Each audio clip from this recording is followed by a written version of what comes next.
Good afternoon all. I welcome you to today's daily news and analysis. Today we will discuss these prelims topics and these means topic. In prelims we will discuss the recent Indigo's flight cancellation issue, India-Russia friendship and the recent visit by President Putin to India, US brokering a peace agreement with Congo and Rwanda, the recent announcement of cuts in repo rate and how it is linked to the Goldilocks phase in Indian economy, and the last topic we'll discuss is no after work hour calls. This is a bill, private member bill introduced by MP Supriya Sule in Lok Sabha. For mains we'll discuss digital constitutionalism, how things are changing with the digital governance coming in and the new labor codes. Before starting the prelims topics, we'll discuss this quote and I want you all to listen to it. You cannot step into the same river twice. This quote is very similar to Gautam Buddha's theory of impermanence, which explains everything is changeable, everything appears and disappears, and there is no blissful peace until one passes beyond the agony of life and death. What these quotes essentially underline is the importance of present in your life. Nothing is permanent, everything is impermanent except what is there in present. So don't think about past, don't think about the results in the future, just work on your present because this is the only permanent thing you have. Taking a cue from this,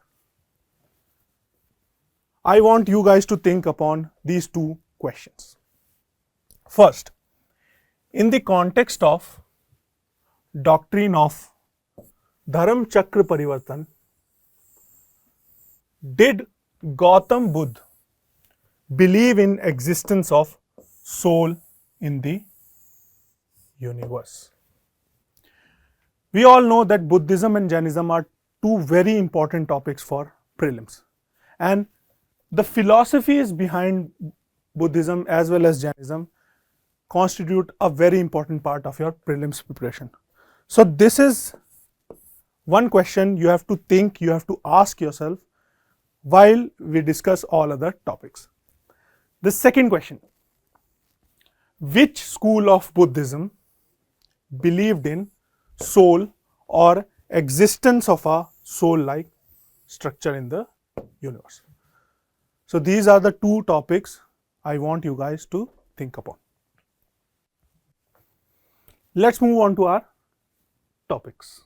The first topic we have today is Indigo's mass flight cancellation and temporary exemption from FDTL norms, highlighting regulatory, operational and passenger rights challenges with India's civil aviation governance. We all know, and some of you might have faced this problem, that in the last 3 days, almost 1,000 plus flights have been cancelled by Indigo Airlines and some by other airlines too. This is the news article. So what triggered this phenomena? Why did this happen and why was Indigo the main party into this?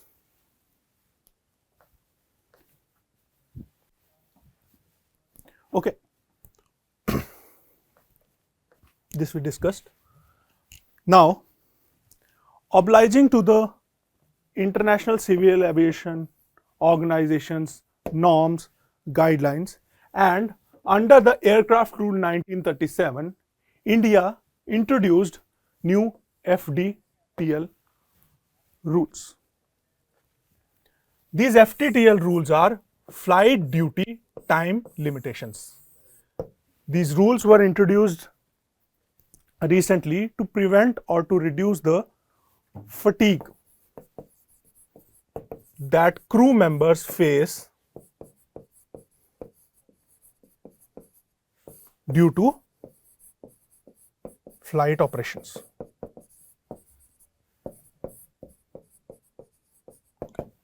Now, what did these FDTL rules, FDTL norms say? These provided for mandatory rest period for a consecutive 48 hours per week, which was earlier 36 hours per week. So, in every week you have to give a 48 hours break, which should be consecutive. Okay. Earlier, the maximum number of night landings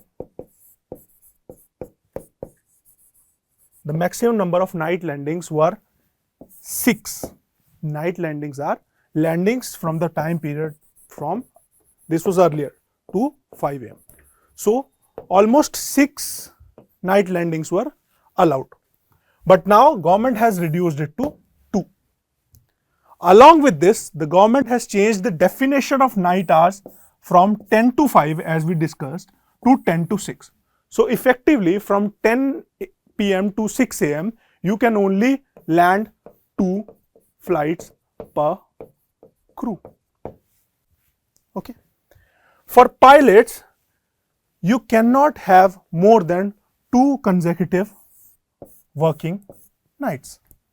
Along with this, there is a cap on night duty, that is 8 hours. So, effectively in night, the pilots can work only for 8 hours, that too for maximum 2 consecutive days. Then you have to give them a mandatory break. And with that break, a minimum rest period was also introduced. What is this rest period? For example, a crew did a duty period of, let's suppose, 11 hours. Okay. Now you have to give that crew a break of 11 hours, that is duty period, or 12 hours, or 18 hours if that flight crosses 3 to 7 time zones, and 36 hours if that flight crosses more than 7 time zones.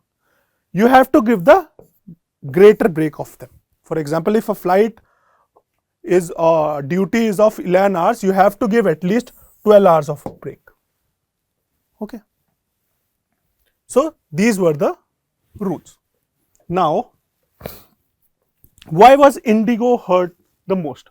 Why did it create an issue for Indigo? We all know that Indigo is the largest airline in India, passenger wise, and its network is too frequent, and because of this, the crew utilization levels are higher than other Indian carriers. Plus, Indigo has more high volume night times than other flights. Along with this, Indigo operates a staggering 2,300 flights per day. So, you can see the network, the frequency, the number of working hours, the number of night landings are very high in Indigo Airlines. Now, along with this, Indigo's failure to recruit more pilots and more crew members increased the issue. How? Because these guidelines were to be implemented in phased manner, in some parts in June and fully in December. Since Indigo did not recruit the required number of members, the shift towards the new rules created an artificial shortage of pilot and crew members, and this led to the cancellations, the thousands of flights being cancelled, hundreds of passengers strangled on the airport. Now, if you analyze the PYQs of last 10 years, there is a pattern in which UPSC asks about bodies. These are the PYQs. which I took from last year, 2024. Okay, so you can see UPSC takes up a body and asks the relevant ministry. Body and ministry. Taking a cue from this, we'll discuss some bodies in under the Ministry of Civil Aviation, because this whole issue is being dealt by Ministry of Civil Aviation. So these are the bodies under civil aviation. DGCA, we all know that this is for air safety and air security. Bureau of Civil Aviation Security for again for air security. Airports Authority of India for management of airports. Aircraft Accident Investigation Bureau, AAIB, and the Airports Economic Regulatory Authority, AERA. This body we must have discussed during the Ahmedabad crash, because this is the body which investigates into accidents. Pawan Hans Helicopter Limited, which supplies and which manufactures helicopters in India. AI Asset Holdings Limited, and this university, Rajiv Gandhi National Aviation University, a central university established in 2013. What is a peculiar point is this,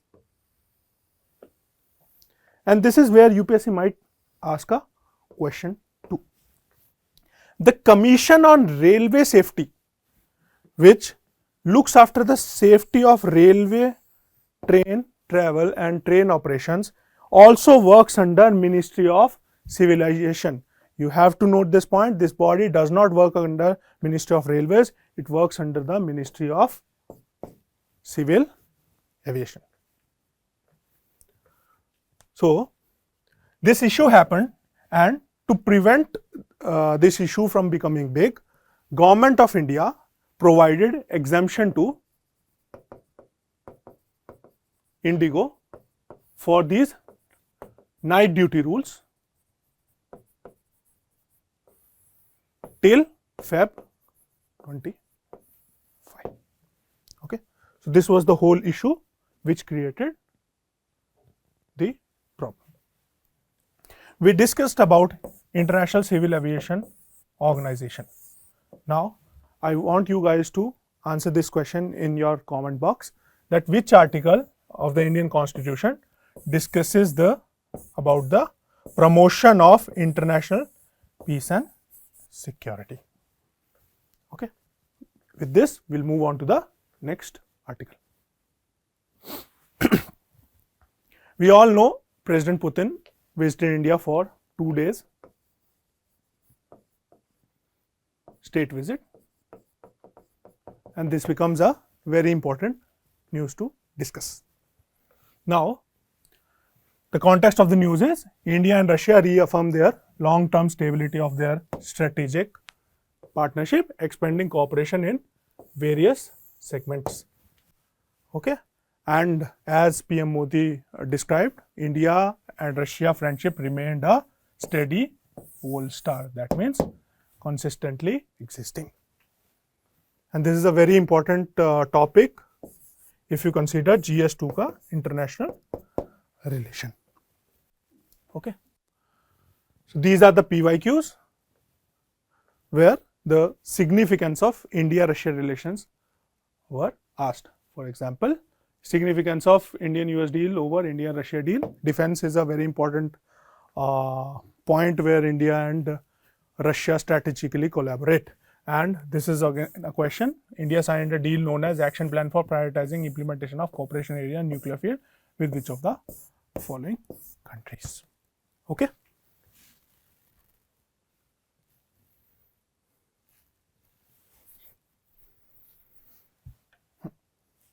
So, as you can see, we have completed 25 years of declaration on India-Russia strategic partnership. and this establishes the importance of this visit by President Putin. Okay. Now, what is the prelims part of it? We have this strategic agreement, but how do we implement this strategic partnership? How do we implement this strategic partnership is through India-Russia Intergovernmental Commission. This is the point where UPSC might go for prelims question. Okay. So, this is a commission which has two parts. One is the trade, economic, scientific, technological and cultural cooperation, which is headed by External Affairs Minister of India as well as Russia's Deputy Prime Minister. And the second column of this is Military and Military Technical Cooperation Division, MMTC, headed by Defense Minister of India and Russia. Along with this, we have a 2+2 ministerial conference also, where both the ministers meet and discuss the points of collaboration. Okay. Now, when we talk about India-Russia relations, the first thing which comes into our mind is weapon systems, the defense partnership between India and Russia. And we have had questions on weapon systems and the contributing country in past years also. So, you should look into the systems or you should look into the weaponry which we have developed in collaboration with Russia. BrahMos, everyone knows, BrahMos cruise missile was developed by India's DRDO and NPOM Russia.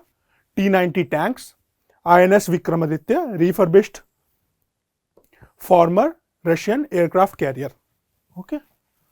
Sukhoi Su S-400, a very controversial phase of India-Russia defense relations, and AK-203 assault rifles. Now we are demanding more S-400 long range surface to air missile systems from Russia. Okay. Since President Putin visited for a state visit, we had some very important MOUs which we signed with Russia. Okay. One of the very important MOUs was development of strategic area till 2030, which is known as Program 2030. Along with this, PM Modi and President Putin agreed for a increase of India-Russia trade to $1,000 billion by 2030. $1,000 billion by 2030. Along with this, we signed an MOU on mobility of skilled workers and prevention of illegal immigration. Okay. Trade and investment cooperation in the Far East and the Arctic zone of Russian Federation. Very important. Russia-India meet this time was focused on this Arctic zone, and with this I want you guys to read about Arctic Council and answer the question that what status India has in Arctic Council. Is it a member? Is it an observer? Is it not linked or not yet a participant in any form? Next is MOU on improving connectivity for INSTC.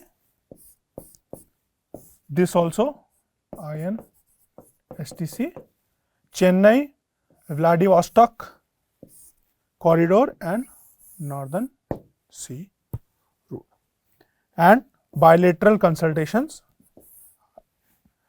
on prevention of terrorism, prevention of drug trafficking, prevention of human trafficking, along with intention to broaden cooperation in the nuclear energy operation of Kudankulam nuclear power plant in Tamil Nadu. This is India's largest power plant also. Now, in this I want you to answer this question: which is India's only nuclear power plant established with the help of another country. And this is, again, we discussed now only Kuram power plant. With the help of Russia, we established nuclear power plant. Okay. Now with this, we'll move on to the third topic, that is US peace agreement with Congo and Rwanda. US brokered a peace agreement between Congo and Rwanda. We'll discuss the issue and what are the allegations or challenges ahead. Okay. This is the article which came in editorial page of Hindu. Okay. Now, why this is important? First, we'll discuss why this is really important. You see this prelims ka PYQ. Okay. In the past few years, the mapping part of questions in UPSC prelims has shifted to a recent issue happening in a country. So you'll see economic crisis, war between paramilitary, rescinded the membership of NATO. So the issues related to the country. Similarly, which of the following countries suffering from food shortage and civil strife in recent past? Somalia. Okay. Which of the following is a part of Congo Basin? Congo Basin is the area where strifes, where terrorist activities are very prominent. So Congo Basin becomes important because of one, issues, and second, the immense mineral wealth. So that is why we have to discuss the issue happening in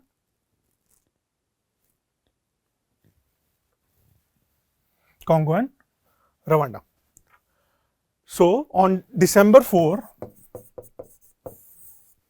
Donald Trump announced a peace accord between Democratic Republic of Congo and Rwanda over the M23 issue. Okay. Now what that issue is? This crisis traces back to 1994 Rwandan genocide, in which 8 lakh people, mostly Tutsis, were massacred by ethnic Hutu militants. So this is a very famous incident in 1994, and Rwandan radio is also seen in news because of this. So almost 8 lakh people were killed, massacred by Hutu militias. Okay. After the genocide regime went, after things got settled, these militias moved to Congo region. And now what Rwanda claims is that some of this militia still takes part in genocide against the minority Tutsi population in Congo, and accuses Congo of supporting these groups. Now there is a Tutsi-led rebel group which is operating in Congo. So most of this militia moved to Congo, and the Tutsi population in Congo, the security or the militia group which supports the rights and security of this Tutsi population, signed an agreement with the Congo government in 2009 to protect the right of Congo's Tutsi minority. But unfortunately, this agreement, which is known as the M23 agreement, failed. And because of this failure, this rebel struggle against Congo government is still going on. And Congo is accusing Rwanda of supporting this struggle, supporting the small minority rebel group led by Tutsis in Congo against the Congo government. So this is the whole issue we are talking about. Now,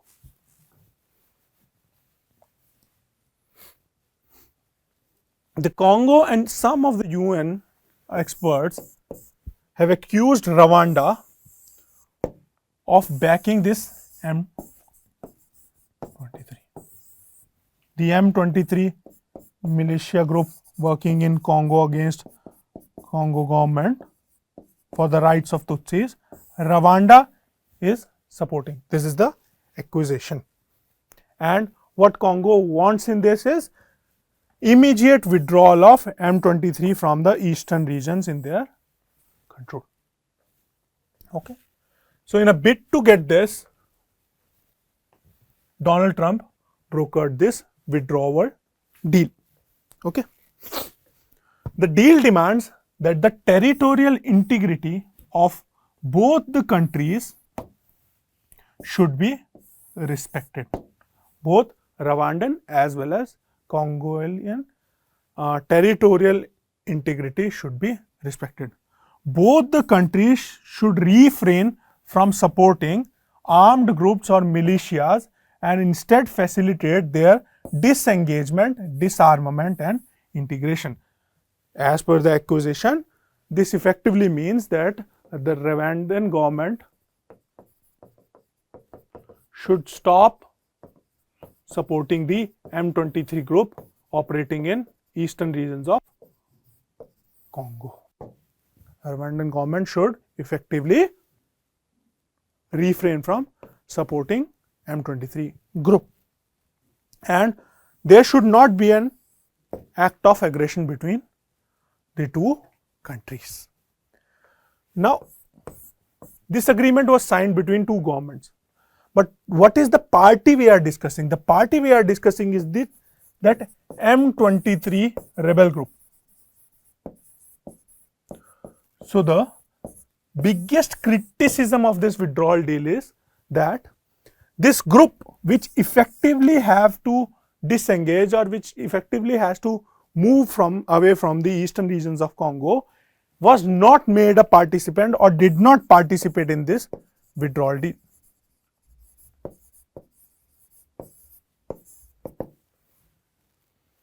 Okay. So, this is the biggest issue. Now, from the prelims point of view, what is important is one, this issue of M23 group operating in eastern areas of Congo, being supported by Rwandan government, who is fighting for the rights of the minority Tutsis in Rwanda. And the second important part is Congo Basin. We have seen that multiple questions come from this area because of its mineral wealth, it being the world's largest tropical peatland along with Brazil and Indonesia. This is the question I was discussing, not a part of Congo Basin.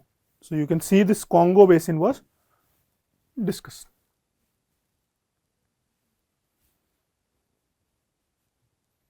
Okay. So, what are the countries?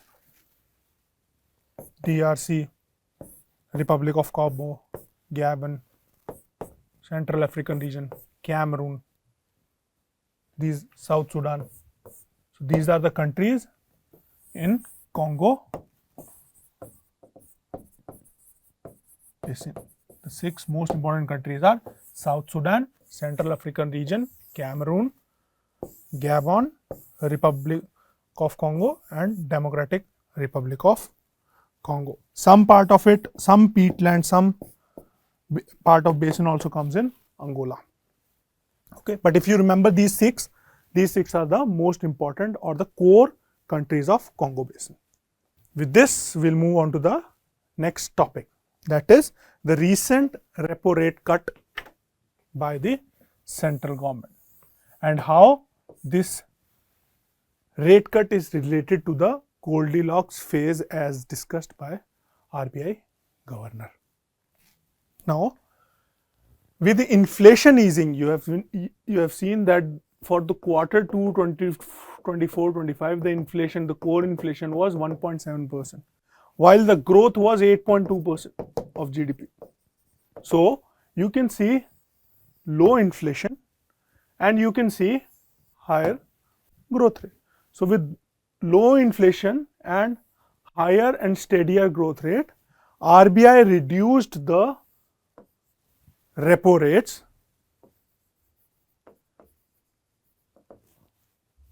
signaling India has entered a Goldilocks phase. Now what is this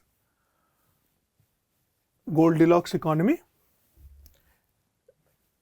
According to economics and economists, an economy that is not too hot or too cold, in other words, there is a moderate economic growth, what we have seen in quarter 1, 8.2%, and that has low inflation, which allows a market friendly monetary policy, effectively a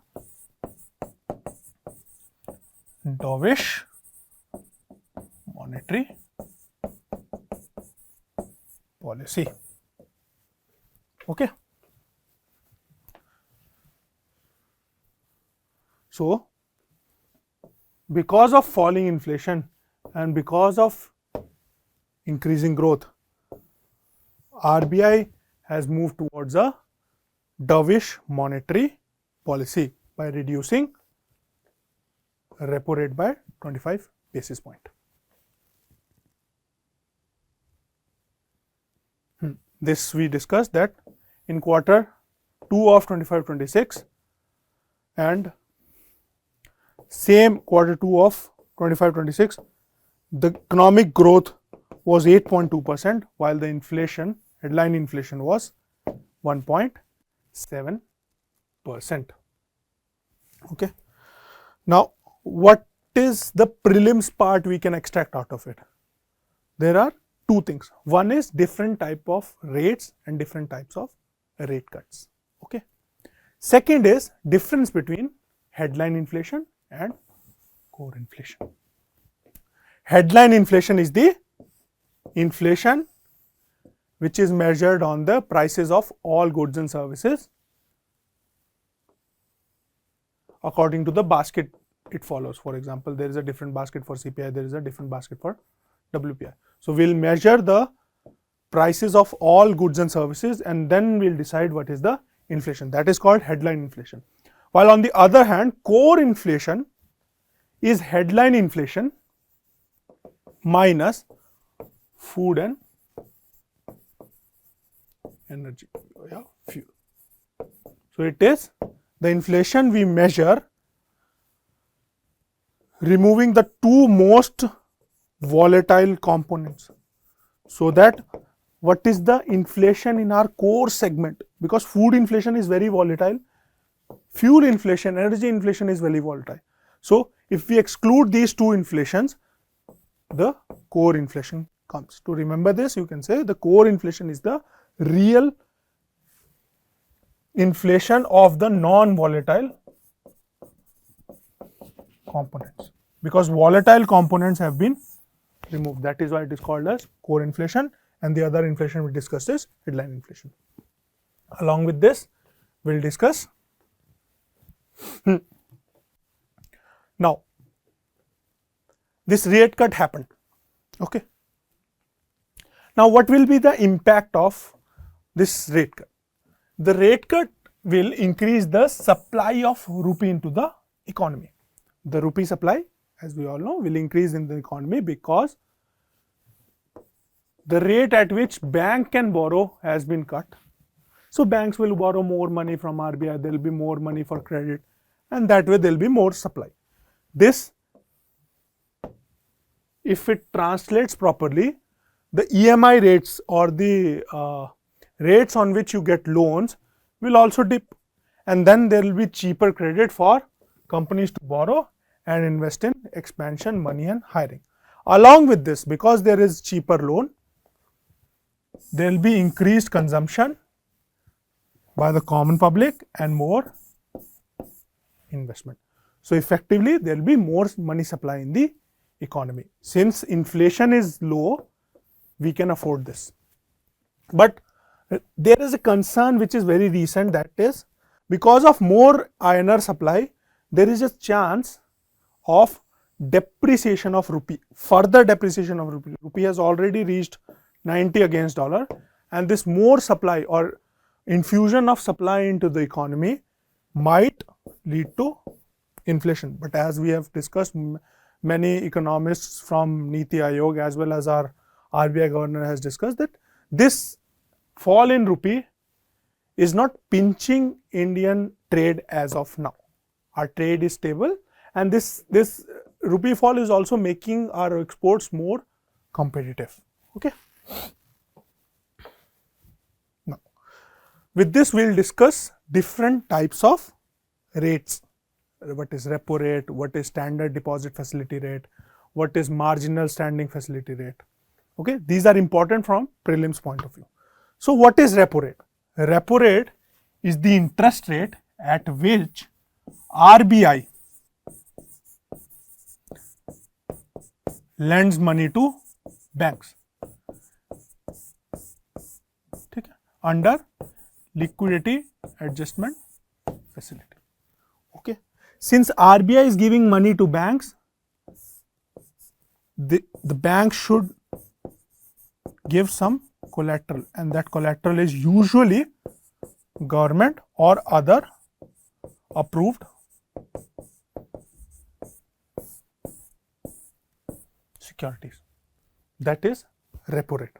Now, what is standing deposit facility rate? This standing deposit facility was introduced in 2022 April. Okay. This is the rate at which RBI accepts deposits on an overnight basis. That means banks can park their deposit into RBI, and RBI will pay SDF rate. Now, since banks are giving money, there should be a collateral, but that is the point we have to remember. SDF is uncollateralized. There is no collateral involved. That means RBI does not have to collateral any government security. Okay. This SDF balance, whatever balance banks are putting into RBI, this balance can be considered as an asset under SLR. This is the point you have to take care or remember.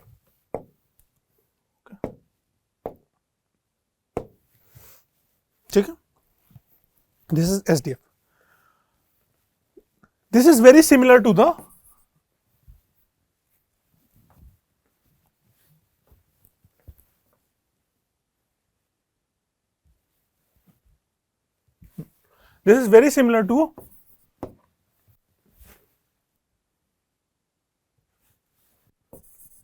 reverse repo. There used to be a reverse repo operation, if you remember.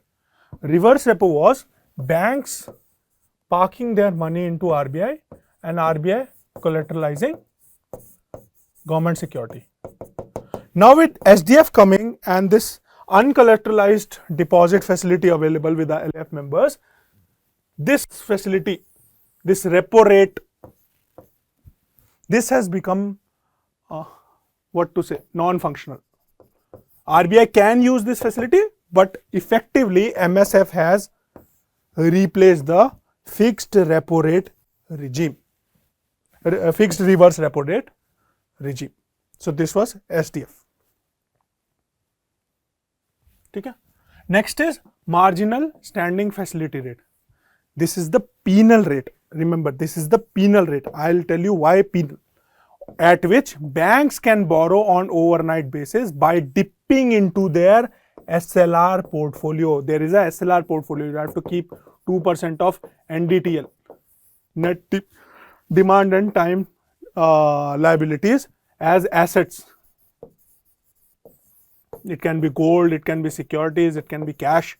So this you have to keep with yourself for the security of liquidity security.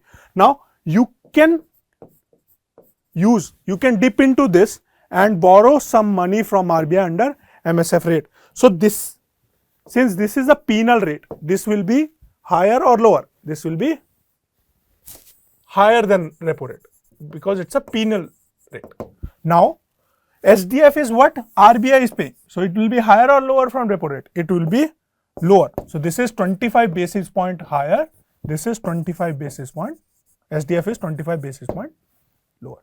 So these are the three rates currently functional. Okay. This we discussed. Repo rate, reverse repo rate, which has been replaced by SDF effectively. Bank rate. Bank rate is the rate at which RBI buys or rediscounts the bills of exchange and other commercial papers. Bank rate is also a penal rate, and you have to remember bank rate is mentioned in RBI Act 1934. This is the rate at which RBI buys into commercial papers or buy into rediscount bill. This rate is also higher than, since RBI is buying, this is higher rate. CRR, you all know, the average daily balance that banks are required to maintain with RBI. CRR is maintained with RBI, while SLR is maintained within the banks, and these are the assets of the value of which should not be less than a percentage of total NDTL, that is 2% of NDTL. So this is for security of the people, and this is what RDI maintains. This is maintainable under RBI Act. This is maintained under Banking Regulation Act. Okay. With this, the topic of rate cut has been covered. Now we will move on to a very important topic. No work after work hour calls. No one will be able to call you after your work hours. Okay. So recently a private member bill has been introduced by MP Supriya Sule, which proposes legal protection to the employees for their right to disconnect. You must have heard about this right in context of Australia, France, UK, that you have a right to disconnect. You can cut your call after your work hours if that call is related to your work, calls as well as email. So you can disconnect from your office to address overwork, stress and digital intrusion. This is a very important topic from the society point of view also, as well as governance point of view also. Okay. You can pause the video and try to do this prelims PYQ related to private member bill. Since this is a private member bill is the discussion or where prelims part comes. Okay. So NCP MP Supriya Sule has introduced a bill for right to disconnect. This was the news. Okay. Now what are the features of the bill? The features are, this bill seeks to recognize the right to disconnect as a way to reduce stress and ease tension between employees' life, personal life and professional life. Okay. This bill seeks to constitute an employees' welfare authority for the purpose of implementation of this act with ex officio members from important ministries. This bill also instructs that every registered company and society should have an employee welfare committee consisting of employees to assist or represent employees in negotiation of terms and conditions. We already have certain committees in our acts, but it is not available to all registers. There are certain threshold those committee to implement those committees. There is something called a works committee. There is something called a safety committee. There is something called a shop committee. Okay, so these are the committees usually established in factories, scheduled employments, these small factories where minimum wages act, where factories act, these acts implement, these committees are available. Okay. So the authority established under the bill shall discharge such functions as may be necessary to ensure the welfare of the employees in the country. So this is a pro-employee bill. Okay. Now what is important from a prelims point of view, because we know for all practical purposes a private member bill being passed in Lok Sabha is very rare. Okay. We know that the last bill I think which was passed as in private member bill was in 1970, and only 14 bills till date have been passed. Okay. So the important aspect of prelims in this article is private member bill. Now who is the private member? A private member is any member of parliament other than a minister. He can belong to the ruling party, he can belong to the opposition party. If he is not a minister, he is a private member. Okay?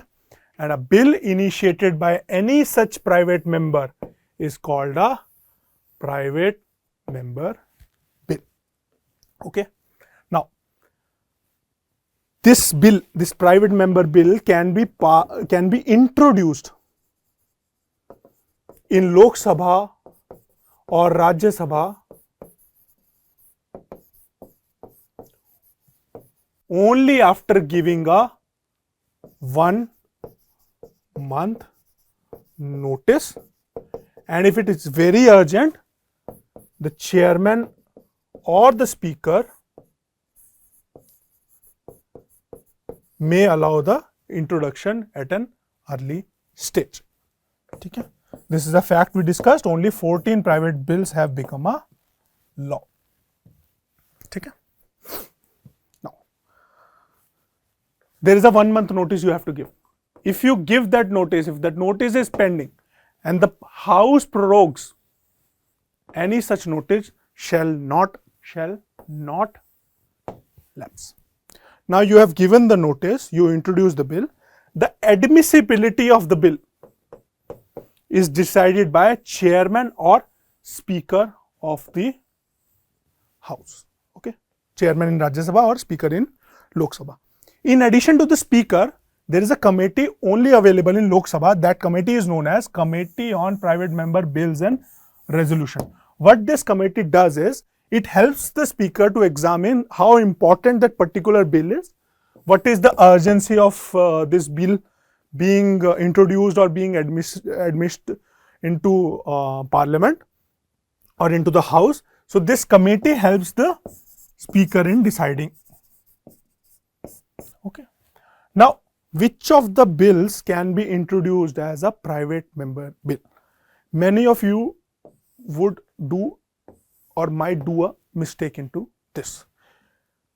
We all know ordinary bills can be introduced as private member bill. We saw this bill is an ordinary bill.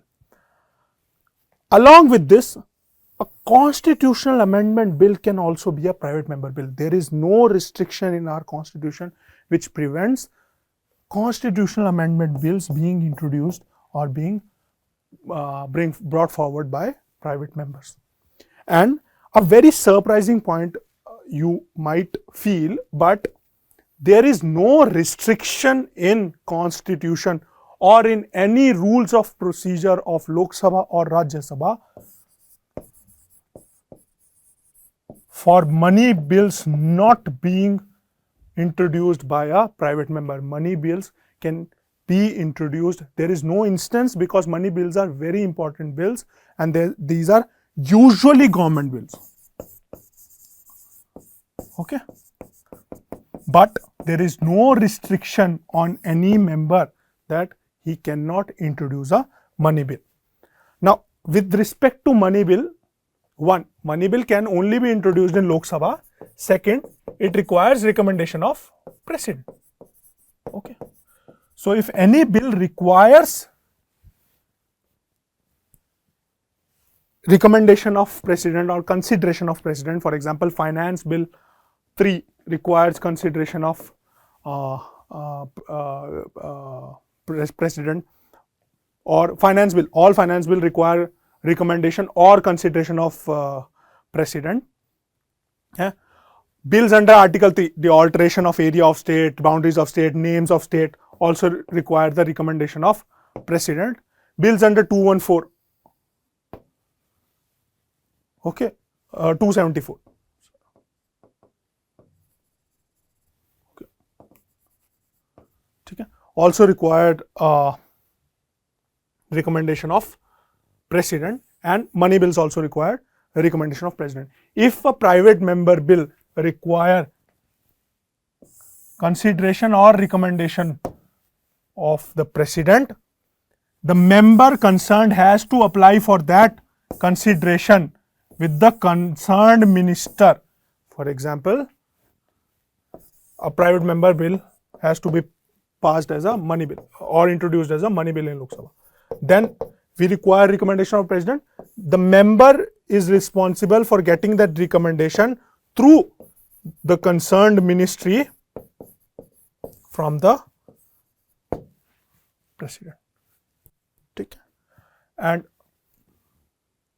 when are these bills taken up? These bills or these resolution are taken up on every Friday of or any other day which presiding officer may decide, but usually it is done on Friday. So effectively we have to remember 2-3 points, that is money bills, constitutional amendment bills, ordinary bills. All 3 bills can be introduced by private members. One. Second,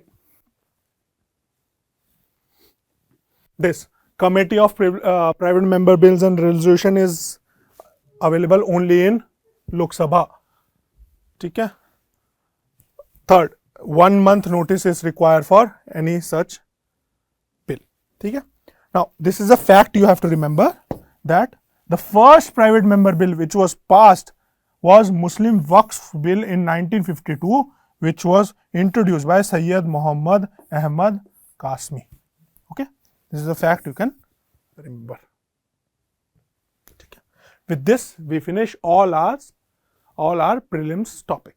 Now, we decided that we'll discuss something on think. I gave you something to think upon. In the context of doctrine of Dharma Chakra Parivartan, did Gautam Buddha believe in existence of soul in the universe? Which school of Buddhism believed in soul or a substance of a soul, existence of a soul-like structure? The answers we'll discuss now. This is an excerpt from a book, which states the doctrine of Dharma Chakra Parivartana. Okay. So, there are 3 points. First, universe is sorrowful. The only existing thing in universe is sorrow. With every happiness, there is a sorrow attached to it. Buddhist would not claim that there is no happiness in the world, but that in some form or the other, sorrow is inevitable in every aspect of life. It's not like there is no happiness, but if there is happiness, there is sorrow attached to as every aspect of life. As ocean has only one flavor, the flavor of salt, the Buddha purported to have said, so has my doctrine only one flavor, the flavor of emancipation from sorrow. Okay. Sorrow cannot be avoided. Second, the universe is transient. There is no permanency. Everything is impermanent. There is no abiding entity anywhere. In this, Buddhism has much common with the teaching of every being or object, however stable or homogeneous may appear, in reality is transient and composite. To understand this, there is a very good example. The old man is evidently not the same person as the baby in the arms of the 70 years old. The similarities He is not the same man, and similarly he is not the same man as the man moments ago. Our personality, our existence, nothing is permanent, everything is transient. We are different in different moments. I am something now, next second I am something else, next second I am something else. At every instance the old man vanishes, a new man caused by the first comes into being through a spacious continuity given by the chain of cause and effect. What we do, the chain of cause and effect creates another human being. So with every passing moment, with every passing old man, there is a new being coming because of the chain of event in that spatial mode. Okay, the universe is continuous flux and all ideas of permanence is part of basic ignorance of which sorrow springs. That means if we think something is permanent, then sorrow has to come. We cannot get nirvana out of sorrow, or we cannot emancipate out of sorrow. And third, very important point, there is no immortal soul.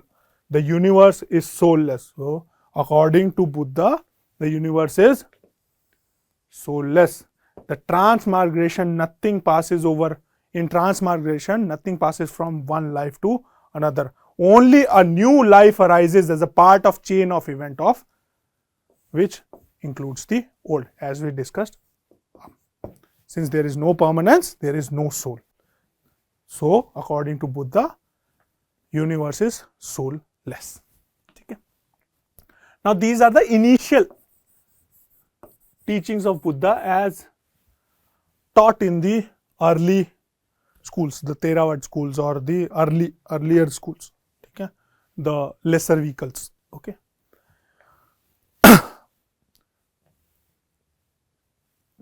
After sometimes there were schemes in the Buddhism, and out of these, one of the very prominent school which appeared is Samityas sect, and this Samityas challenge the existence, challenge this line of thought. They said they rejected the doctrine of soullessness and to postulate a sort of soul, pudgala or person which passes from life to life. So Buddha did not believe in existence of soul. According to Mahachakra Parivartan Nirvan and Dharmachakra Parivartan philosophy, and the school which believed in something of a soul-like structure is Samityas. Why I taught this or why I discussed this is there was a question in PYQ where these things were discussed. So you should know some philosophies of Buddhist schools. Sarvastivadin, I think Sarvastivadin was the school which was discussed along with Samitya also. So 2018 or 19, I don't remember right now. So some question was there on philosophy of Buddhist schools. With this, we end our session.